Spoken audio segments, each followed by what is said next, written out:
Join us Oh, for thank part two, God you just where it said goes that, in the Brandon. I was gutter. gonna I was gonna make this a one-part video if you didn't say that. I Thank mean, God. whatever works for you. I like leaving people on the edge with a Yeah, little yeah, cliffhanger. We'll do it too. Okay. yeah.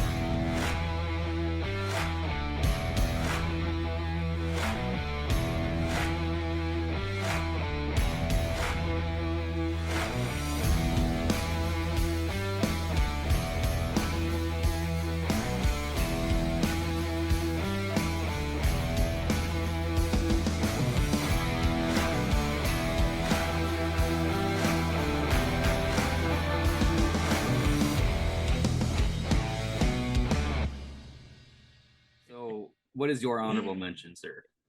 Yes. So my honorable mention, I have three of them. Oh, One I'm like really, I'm like this needs to happen. And then two others that I'm like they have interesting lives. I would like to see this. So, this one almost ended up on my top five list, but it just barely missed it, and that was Britney Spears. Now, that's not somebody that I particularly enjoy the music of. Obviously, I did when I oh was a my kid. God, dude! From You the all know beginning, that. and there was the father thing too, right? He was a yeah, and then Oh my all God, up until yeah. the end with the head. I mean, that would be a great fucking Well, movie, actually. yes, yes, but then the whole, the family keeping her basically locked indoors for 12 years of her life. That honestly, like that concept is so good. You could make it a shitty Lifetime movie, and it would be a good Lifetime movie. I You know think what I it mean? probably has been a shitty Lifetime movie, but yeah, so the movie could be about, obviously her early career. She started on the Mickey Mouse Club, right? When she was very young, and just became like a superstar, when she was like 16, 17 years old. She was super young. And that was all the, the whole oops, I did it again and all that kind of stuff. When she was huge, she was just a kid. And then yeah, like you said, the whole going crazy, shaving her head, um all that stuff. And then, the conservatorship, and you can end the movie. I mean, I would like to see a lot of the conservatorship, just what going on, and obviously the abuse that Hmm. she had to endure from her father, and then end the movie with her finally, being released from the conservatorship, and, That's how I you looked at it. know, ended on happy note, because she's still young. She has more of a life and a career ahead of her, but I think that this is probably like the most interesting chunk of it. So yeah, so that was one. Again, I was like, it almost made it to the list, but just barely missed out. And then Cat Stevens, who wouldn't Okay. like to see a movie about old Yusuf Islam, that he goes by the name of now, and Tom Petty. Now, that is one that should be in the There's planning not one Tom stages. Petty movie, even like a one-off. There's not one. I I don't think so, but again, remember, this is a list of, we need, high budget Okay. Hollywood movies here. This isn't just like a made for TV movie, or like Lifetime or direct to video or whatever. What I think of is like Motley Crue, The Dirt, that went to Netflix. Like, that's not what I want. I want like Elvis tier movie here, right? And Tom Petty is very much so deserving of it, especially because he just passed away within the last few years, and now is the time to do it, people. So yeah. Yes. Very good. So what's your number five? So my number five is going to be a movie I would like to see. It's called Stevie Wonder. I would. I'm sorry, guys. I had to do it. Um, but I would just like to see a Stevie Wonder movie. There's something I think is like inspirational about somebody who's fucking blind learning how to play Mm-hmm. music. Yeah, yeah. I First of all, I admire anybody who can play the piano or the drums, because I don't know how, number one hand can be doing something totally independent from the other, reading two different clefs, and then not only that, your feet are also doing something different as well. So I that synchronicity is, well, it's not. It's Ag- all over the place. You know what I yeah, mean? agreed. So I always admire people, and that's being able to read the music. You know what I mean? This guy has to hear it and feel it, and when you listen to it, it comes across, right? Especially if you see him live, dude. He gets really into it. Might need some help getting around the stage, but once he gets there, like that's his. That's where he can see everything. It's awesome, and I would like to see an Elvis style thing like that, from obviously from childhood till whatever. But I like that. I want to see the process of learning the piano. I think that could be a whole good first act of the movie. Yep. Yep. Good one. But that's probably the one I have the least to say about, though. So Okay. they'll get better as I go on, people. Sounds good. My number 5 is Eric Clapton. Okay. So this is a man that lived a ridiculously interesting life. Stole George Harrison's wife away from him, even though they're best friends. And like I demand answers for what was going on there. And remained friends, even though he did steal his wife away. And obviously in the early 90s, his son, unfortunately, falling out of the high-rise building in New York City, falling to his death, obviously. And which sparked the song Tears in Heaven and all that kind of stuff. And he went through drug addiction and just craziness and came out on the other side a better man, right? So that is like a story that's like begging to be told. And Yeah. and he's one of the greatest guitarists of all time as well. So I, why isn't that being made? I demand it to be made. So far, my brother and my dad would absolutely love your list. It's like right up their alley. Awesome. Awesome. Maybe go grab your brother and your dad, and we'll just do the rest of the show, the 3 of us. That's funny. Anyway, That's funny. But that's all there is really to be said about Eric Clapton. He lived an extremely interesting life. And, I'm wearing right now a shirt, a Marcy Playground shirt, which is, I got it when I saw them live. And they are one of my favorite bands of all time. But I don't think that they would have a very interesting biopic, because I was trying to think like,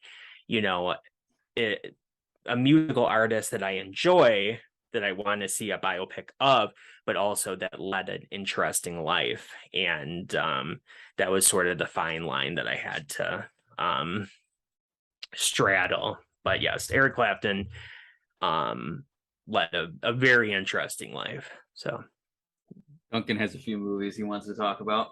So he came down. He always comes down on Tuesdays. He always wants to talk. Yeah, it's interesting. Did he just say the James Brown story? Ike and Tina Turner? Weird. Anyway, is it my number 4 now? Yes. So this one I think is an abstract movie, okay, and it's just going to be called The British Invasion. Okay, I want to see that coming over to America. I want to see the old timey rock and roll that your grandma and grandpa like just get the shit kicked out of it by these young ass hippies, because I absolutely love the music your grandparents like. You know what I mean? So just to be able to see it at the culture shift, and then have a couple bands in there on both fronts, from the west and the east parts of the US. We'll have all of it, right? I think it'd be a cool movie. Agreed. I don't have much else to say about it, but the British Invasion, which is, I mean, it's really synonymous with the Beatles, I would say. But I mean, there's so much more that went into it. You know what I mean? Yes. What would be a cool idea? And, I can get a little bit more into this when my list goes a little bit further, but have like a Marvel MCU style universe that you create of like 10 movies that are all interconnected. It's the same creative team of every single one, and it's about a different band each time, but you see, characters coming over, crossing over from one movie into the next, and so on and so forth. Like you have the Eric Clapton movie, but Eric Clapton is obviously very prominent in the Beatles story as well. You know what I Exactly. mean? Yeah, That would be 100%. a really interesting concept. I thought of that last night and I was like, have like just this, crazy, music universe or something. I don't know if people would go for it, but Oh, and there's a then market for it. you have the same actor playing them every single time too, like, so if Elvis pops up in it, then you have Austin Butler play that role. You know what I mean? Mm-hmm. Like, you keep it like that. But yes, yes, that is a good one. Very good. Thank you. My number 4 is one that I've wanted since I was 13 years old, I think. And that is the Marilyn Manson story. Why the fuck how is this not on my list?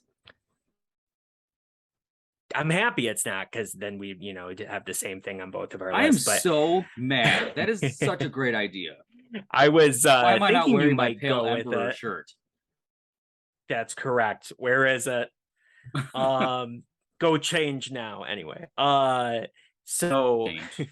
yes, I was actually just about have to like go a change, but I figured CGI like picture over you that just moves with you, but very stupidly. Like, you move over here and the picture's still here, and then it moves over to you. It's like badly tracked.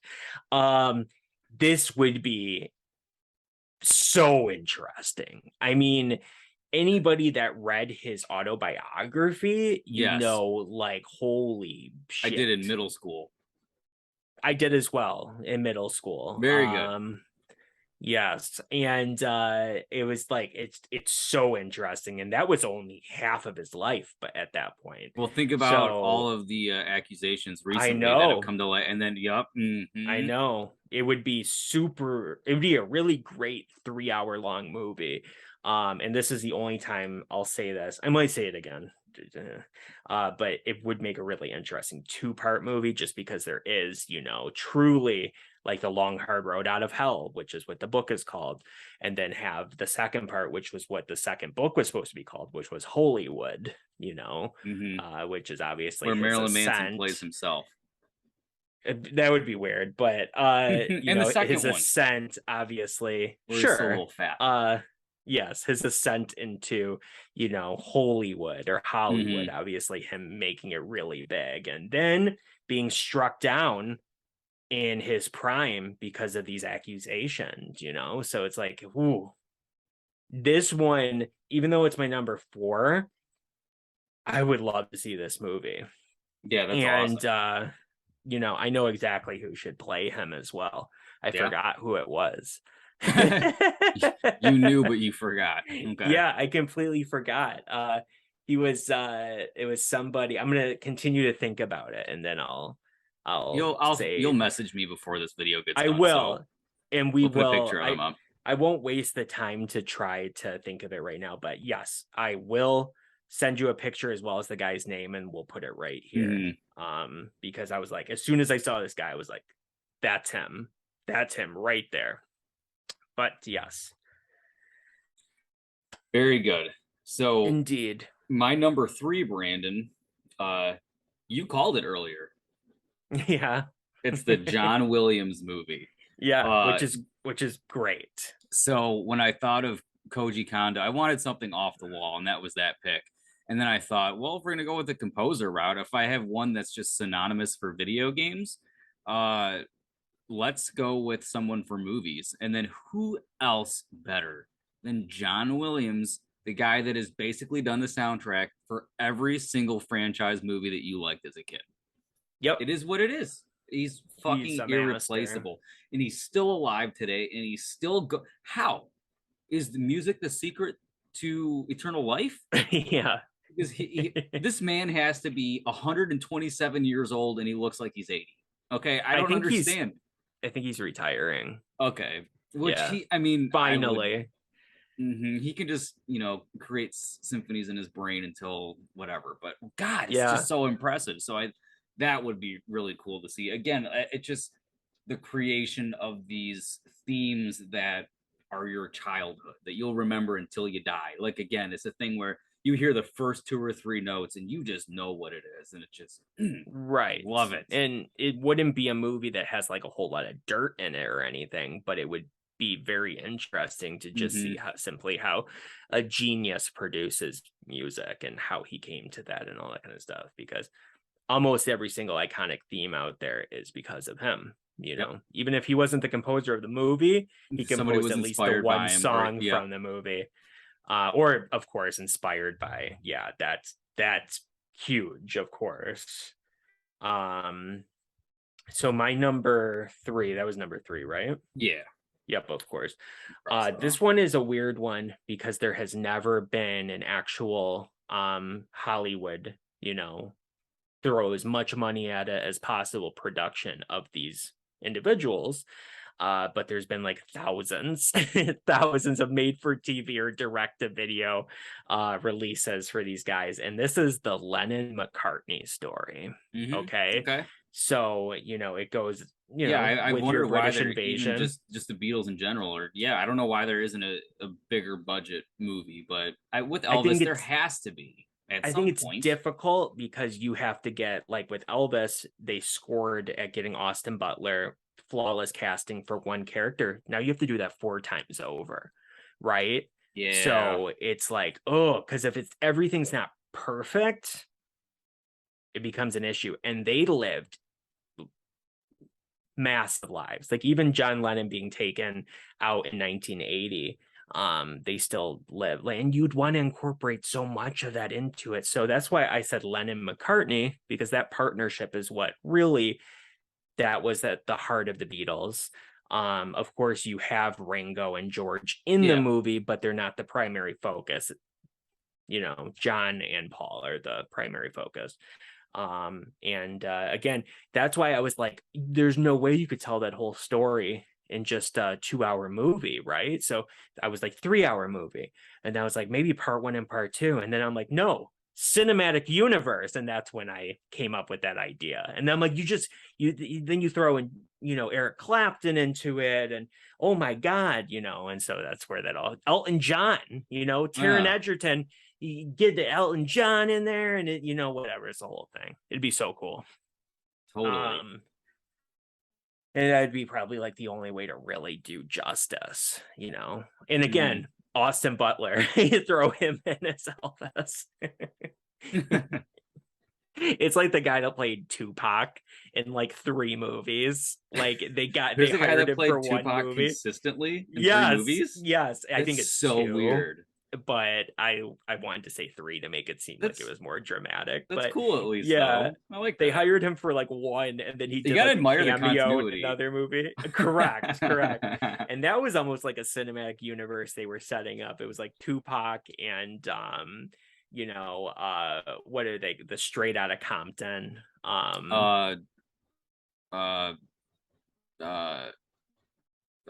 Damn, the guys. Yeah. NWA. Yes. Yeah, I was like, there's Easy E or whatever. And, we are so hip, Brandon. Ice Cube. Yeah. Oh, man. Yeah. Yes. So hip. Yeah. NWA. That's good. I never would have been able to come up with that, probably. I was going to say, I don't know. Anyway, are we on my number 2? Do you have anything else to say about Lennon McCartney? No. Okay. So, God, Brandon, at first I wasn't too hot on this topic, but I'm loving this because my number 2 is not Jersey Boys. It's called what you just said. It's Valley and Crew, because I want to see the 16-year-old kid that writes a fucking hit that Tommy just pulls out of nowhere from Joe. Like, there's a lot of characters that are in there. There's so much story to be had, but the fact that the only 2 that are still alive, Valley and Crew, are still going off that partnership and making so much fucking money off of Jersey Boys royalties and their touring and the CDs they sell on, whatever. I think that would be cool, because that's 60 years worth of material. And I would just like to see the conversations they had, like, oh, I'm glad Tommy showed you me, but Tommy's a fucking asshole. Yeah, I don't like that guy. There's the scene in Jersey Boys when Tommy's like overhearing them talking. I want to see that. but a whole movie of it. You know what I mean? Yeah. I think it would just be awesome. Make that an MCU movie, and then we can see Tommy's stint in the pen, and then have his brother. I don't know. We could do everything. Do the whole fucking thing. You I have could do 30 movies if you wanted a whole to. movie about Nick Massey. I would love to see that. You know, when I told my own kids I was their uncle, Uncle Nick, just that way I could go screw around. With all due respect, you sell 100 million records. Let's see how you handle it. That's awesome. I love it. It would be really cool to see a studio do something like that. The only problem is how expensive it would be I to know. get the rights to all I'm that the only music. person that's gonna watch it too. So I mean, somebody might. You start cinematic universes are like really hot at the moment, oh, of and course. not a lot of them seem to be able to make it except for Marvel.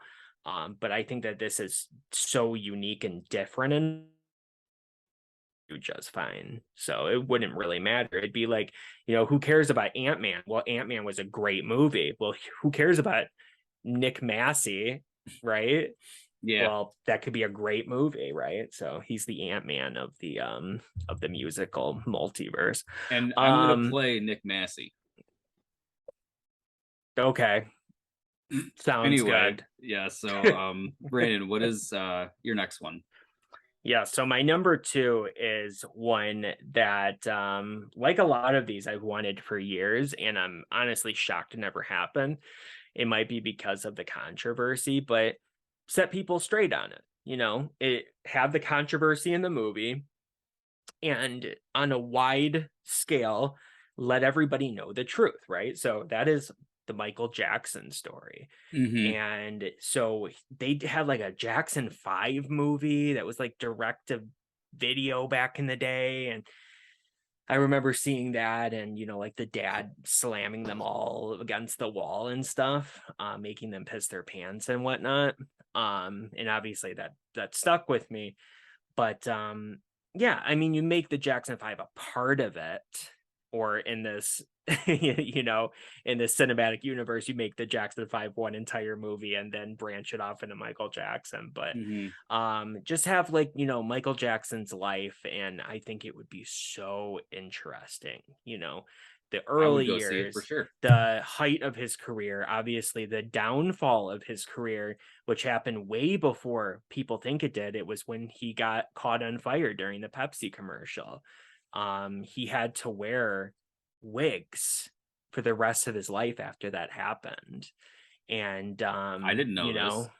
Yeah. So when he passed away and his body was exhumed, they discovered that he was bald and that it was all scar tissue on his head from that fire that happened. And if you don't know, he was doing a Pepsi commercial, and I don't know the whole story, but he stepped too close to fire that was on set, and the safety just wasn't where it was supposed to be, and he had so much hairspray and stuff in his hair that his hair just burst into flame, and he got third degree burns on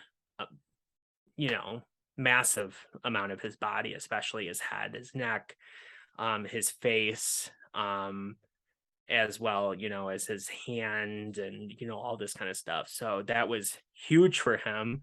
He did not really let that be known on a wide scale, but he did deal with that for the rest of his life, as well as dealing with vitiligo. People always make fun of Michael Jackson for him turning from a black man into a white man. It's not like that was his choice. He had vitiligo, and that's what it does to you. And of course he would bleach the leftover patches of skin that you had. Who wouldn't? Otherwise, you're gonna be a white guy with black spots on you. You're gonna look like a Dalmatian. You see it at the grocery store sometime. Like, I mean, you do. I've seen it numerous. Yep. At least once a year you'll see it, or like somebody who's like albino, and you're not gonna make fun of them for it. I mean, at least I hope you wouldn't. I would hope not, and because that's a massive thing to deal with, especially when you're in the spotlight. Can you imagine? My God. And so make that a part of the movie. And then obviously the whole, everything that happened, with him meeting Macaulay Culkin and the whole Culkin clan and all that kind of stuff. But, tell it in a in a truthful way. Use only facts, and that's it. And, obviously I've talked about it before, my feelings about this situation, and there's no proof of anything, any real wrongdoing. There's proof of weirdness. There's no proof of actual, illicit behavior. So, just tell it exactly how it was, and then, bring it up to his death. And I think it could be really, really, really good. He's deserving of it. You made a movie about the king of rock. You're about to make a movie about the queen of pop, right? And now you got to have the king of pop. Yes. Got to. So. Very good. Yes. Very, very good. So yes, indeed. So this brings us to. Yes, my number one. one. So if there's anything I haven't talked about yet, you have to know from a mile away what my number one is going to be. Start spreading the news. Oh yeah. I'm leaving today. I would love to see an actual Frank Sinatra movie, not the Rat Pack movie, which I've shit on before. But I mean, and this really stems back to high school, dude. It was 2009. I remember sitting in computer lit, and you can't do anything. I've said it before. You can't do anything on those computers. So I would just scour forums when they were still popular. Now there are no forums. It's all Reddit. Everything's on Reddit. But I was on I wish forums. there was forums. Yep. For the freaks like us. So it was just talked about for years. There was going to be this Scorsese directed Sinatra biopic. It was going to be huge. It was going to cover the 3 stages of his. It's going to be huge. It was going to cover all 3 stages of his life. From the beginning, middle, right to the very end. And he performed, man, up until his 90s. And okay, his last performances are very hard to watch. It's like if Joe Biden was singing, it's like, you know what I mean? Like he's saying, he's forgetting a lot of lines. It doesn't really sound too good. But it's sad. And Frank Sinatra went through a lot of shit. He's kind of an asshole, right? He has all of his mob ties. There is the ties with him and Kennedy. Nobody really talks about that. In fact, there is a slogan. Everyone is voting for Jack. He is gonna get us on the right track. It's like High Hopes, but it's a Kennedy song, right? It's like this whole thing, and it's like vote for Kennedy. I'll put it in here. Anyway, this is me dancing to it. Everyone is voting so for Jack. I would love to see that. I mean, there's the whole story of Frank Jr. getting kidnapped. I want to see that. Okay. No one ever talks about that anymore. That was a whole thing. Do you remember that?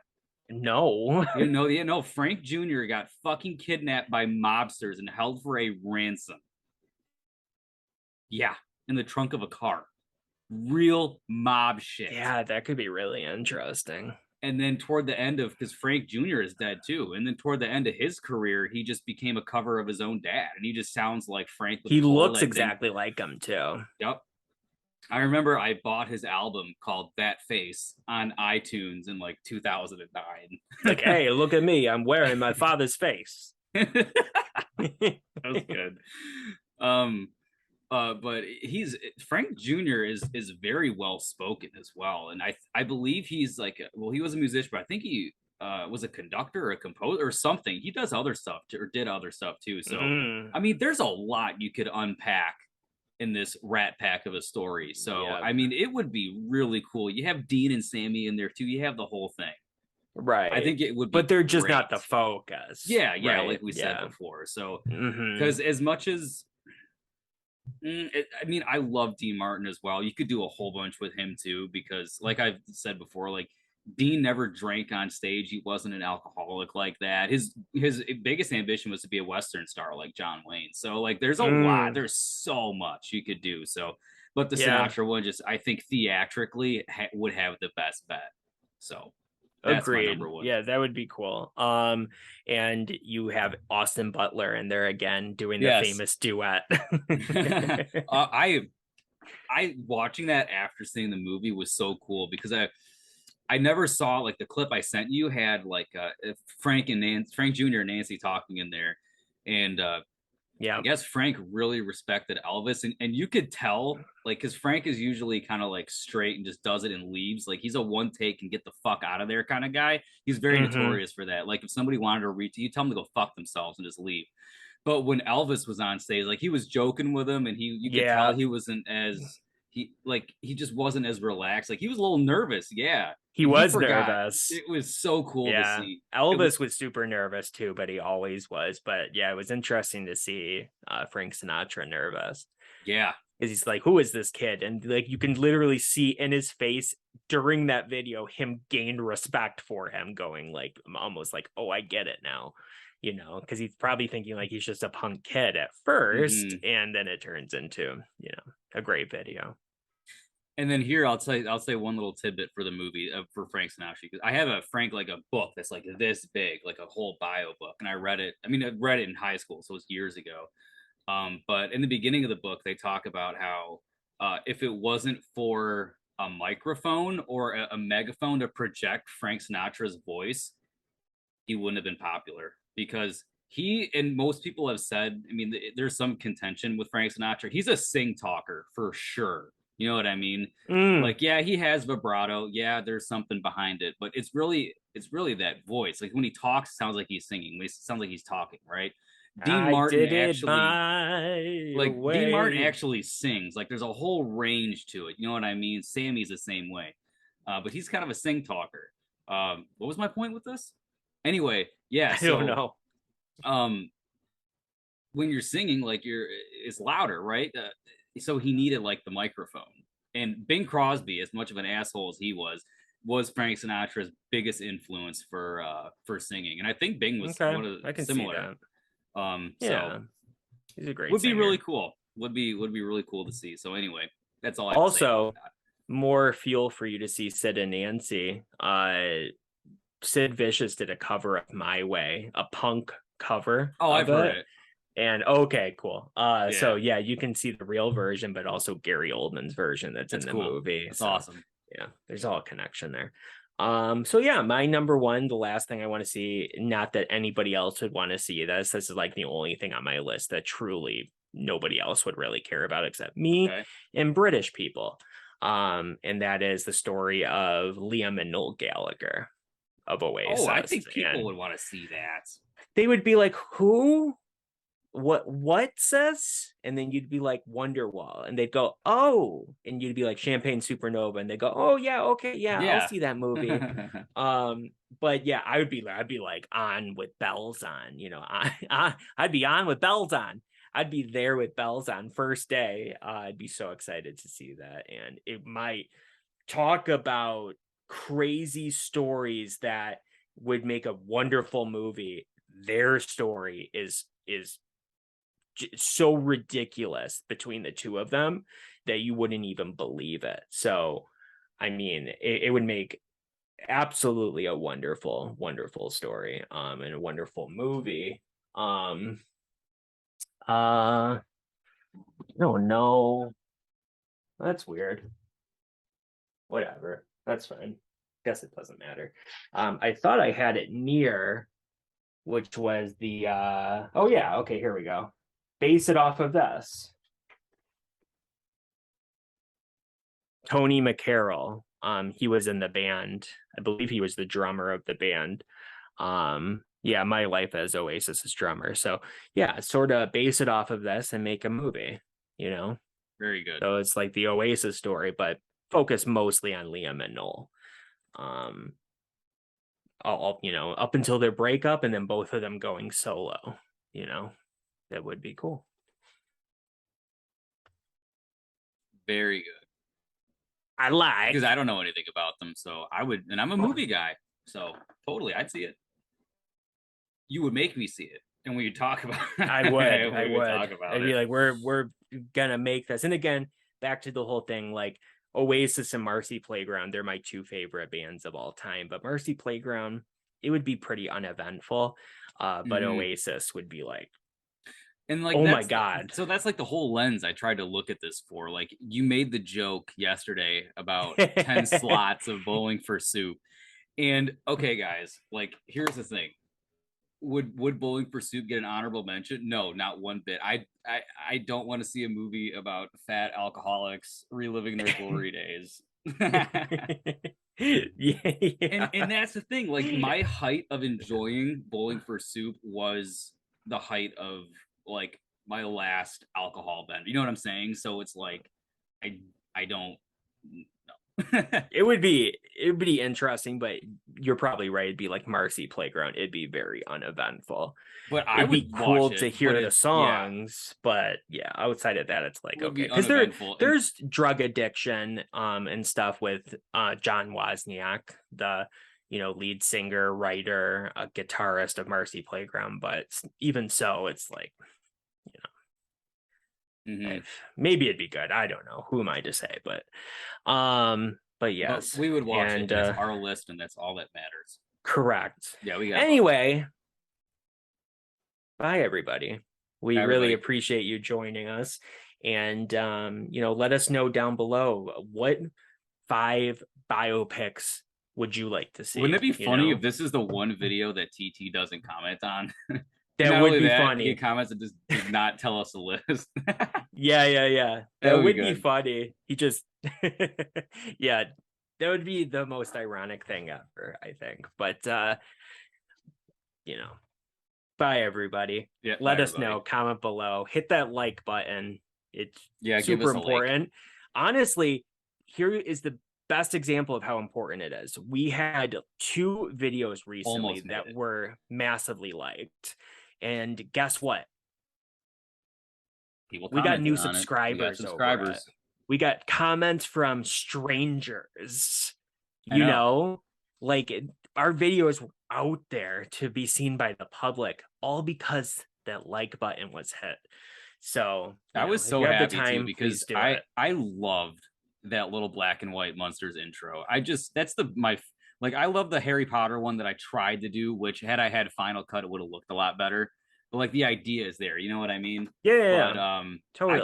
It was so simple, it was so quick, it was so easy, and I think it paid off because it's right there at the beginning that we're fans and you know it. Yep. So I think people liked it. Yeah, it was great. And the 2 episodes you did, and the Elvis one was a big hit as well. Not as much as the Monsters one, but still.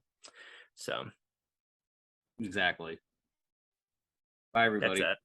That's it. Bye everybody. We'll see you next time.